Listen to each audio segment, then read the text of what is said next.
माँ शारदे को मेरा नमन। विद्यालय परिवार, मेरे भाइयों बहनों, समस्त सम्मानित मंच, ईओ साहब, विकास जी, प्रिंसिपल साहब, सभी को मेरा हृदय से नमन। आज आपने जो ये प्रेम और स्नेह मुझे दिया है, इसके लिए मैं हमेशा आपका ऋणी रहूंगा। आज जैसा जब हम बैठे थे अंदर तो कुछ चर्चाएं चली थी, जिसमें मुझे ऐसा विदित हुआ कि जखोड़ा की इस पावन धरा से कई महानुभाव उभर के आए हैं। आज हो सकता है जो युवा शक्तियां हमारे सामने देख रहे हैं, कल ये भी देश विदेश में नाम रोशन करेंगे। जैसे कि साहब ने बताया कि कई आईएएस ऑफिसर्स, आईपीएस ऑफिसर्स भी निकल के आए हैं। ये मैं मानता हूँ समस्त जखोड़ा ग्राम के लिए, हमारे समस्त जिले के लिए एक गर्व का विषय है। तो मूलतः जब प्रतिभाएं निकल के आती है तो एक चीज जो हमें याद रखनी चाहिए कि इसका जो मूल कारण हो सकता है, ये उन प्रतिभाओं में छुपे हुए संस्कार होते हैं। और संस्कार जो है ये शिक्षक ही प्रदान करते हैं। तो सर्वप्रथम आप सभी शिक्षक गण को भी मैं हृदय से नमन करता हूँ कि जो आप ऐसी प्रतिभाओं को निखारते हैं अपने संस्कारों के माध्यम से। मुझे याद आता है कि संस्कार की जब हम बात करें तो तुलसीदास जी ने अपने तुलसीकृत रामायण में एक सुंदर से घटना का वर्णन किया था।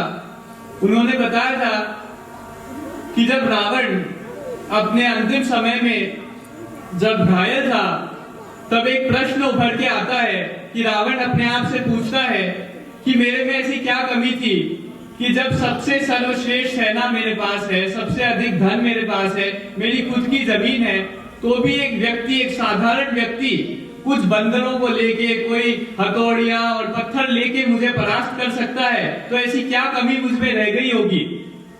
तो तुलसीदास जी एक बहुत सुंदर सा वर्णन करते हैं। वो कहते हैं कि राम में चरित्र था और रावण चरित्रहीन था। तो जो एक अलग उन्हें बनाता है वो चरित्र है, और संस्कारों से ही चरित्र का निर्माण होता है। इसीलिए तुलसीदास जी ने तुलसीकृत रामायण का शीर्षक लिखा रामचरितमानस, क्योंकि वो चरित्र की बात करता है कि अगर सही चरित्र हो तो हम अवश्य जीवन के कोई भी युद्ध में हम विजय हो सकते हैं।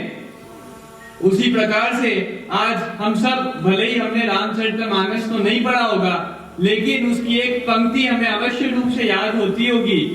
तो ये कहती है कि सीता राम चरित्र अति पावन, मधुर सरस और अति मन भावन। यानी चरित्र की जब हम बात करते हैं, चरित्र का जब हम निर्माण करते हैं, तो दुनिया की ऐसी कोई ताकत नहीं है जो हमें परास्त कर सके।